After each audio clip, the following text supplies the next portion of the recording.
Oui, nous avons procédé ce matin à la revue annuelle du PSE pour l'année 2021. Et comme vous l'avez dit, le premier constat, c'est que le plan Sénégal émergent tient toutes ses promesses. C'était une promesse d'abord de transformation structurelle de l'économie, avoir davantage de croissance, mais mieux de croissance, c'est-à-dire une croissance diversifiée qui vient de plusieurs secteurs. Il faut vous rappeler qu'avant 2014, la croissance de notre économie nous parvenait surtout des nouvelles technologies et aussi des services financiers. Aujourd'hui, nous avons l'agriculture qui est un vrai moteur de croissance, les services miniers, le tourisme. Vous avez vu tout à l'heure tous ces chiffres qui ont fini de nous convaincre que secteur par secteur, il y a une embellie. Le plus important aussi, c'est de constater que le Sénégal résiste bien aux chocs exogènes, que ce soit la Covid-19, mais aussi la crise ukrainienne. Malgré la dépendance de notre économie à plusieurs facteurs extérieurs, vous avez noté que malgré tout, la trajectoire de croissance est en train de reprendre son chemin. De plus en plus, nous avons une croissance qui permet de nourrir des secteurs sociaux, donc d'avoir davantage d'inclusivité. Il y a l'accent surtout été mis dans le secteur du pétrole et du gaz. À quoi est-ce que les Sénégalais peuvent s'attendre aujourd'hui? À quand justement l'exploitation ou bien à quand comment est-ce que je veux dire à quoi est-ce que les Sénégalais peuvent s'attendre sur l'impact justement de l'exploitation du pétrole et du gaz sur le quotidien? Alors le pétrole et l'exploitation du pétrole et du gaz, c'est d'abord beaucoup d'opportunités pour notre économie. Au-delà des recettes budgétaires à partir de 2023 pour le gaz et 2026, je pense, pour le pétrole Yaka Teranga. Ce sont d'abord des recettes budgétaires en plus, mais aussi c'est des opportunités économiques pour diversifier notre économie. Vous avez vu tout à l'heure notre dépendance à l'urée, qui permet à nos agriculteurs d'augmenter leurs performances. Si on arrive à exploiter notre pétrole et notre gaz, le secteur de la pétrochimie pourrait se développer et qu'on puisse fabriquer nous-mêmes nos engrais et notre urée. Il y a aussi la réduction du prix de l'électricité. Vous savez, l'un des points les plus importants de l'industrialisation, c'est la disponibilité de l'électricité, mais aussi la baisse du coût de l'électricité, la compétitivité du coût de l'électricité. Donc c'est plusieurs facteurs. Si vous avez des recettes budgétaires supplémentaires, ça permet de développer davantage de recettes. Vous l'avez vu avec la loi sur la répartition des revenus et des recettes issues du pétrole et du gaz, mais aussi l'impact social sur les populations, plus de couverture sociale, plus d'infrastructures sociales de base.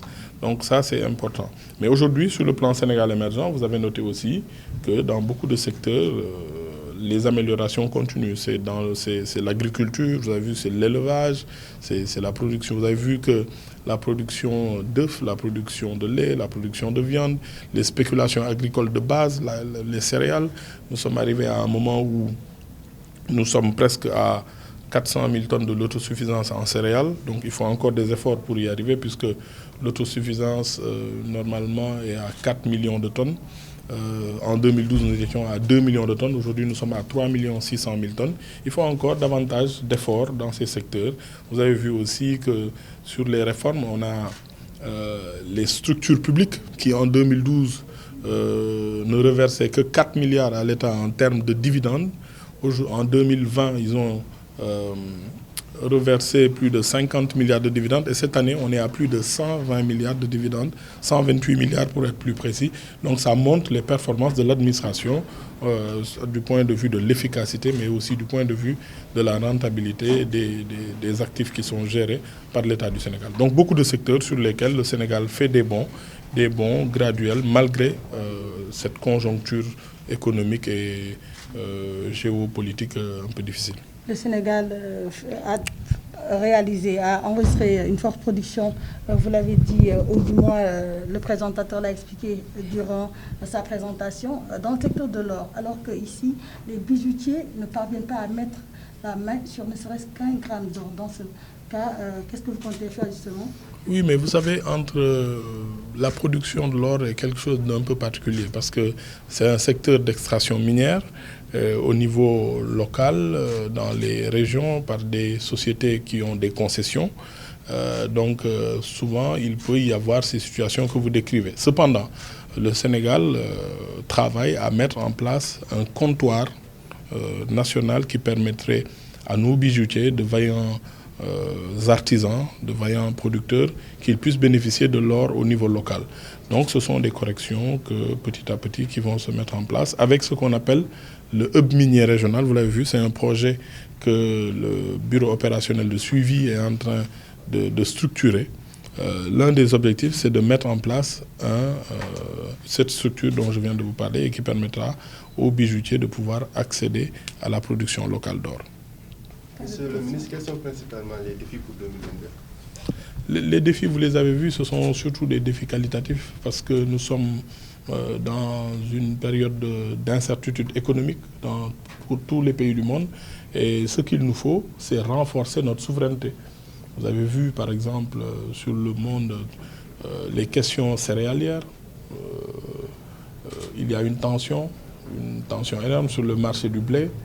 Nous sommes un gros importateur de blé, mais il nous faut faire en sorte qu'on puisse incorporer d'abord nos farines locales, le mil, dans nos préparations habituelles, le pain, ce genre de choses. Mais il nous faut aussi commencer à produire. Vous l'avez vu, dans cette campagne agricole, on aura une production de blé au Sénégal. Donc ça, c'est un renfort dans ce secteur-là. La souveraineté sanitaire, n'oubliez pas que la pandémie a repris dans certains pays.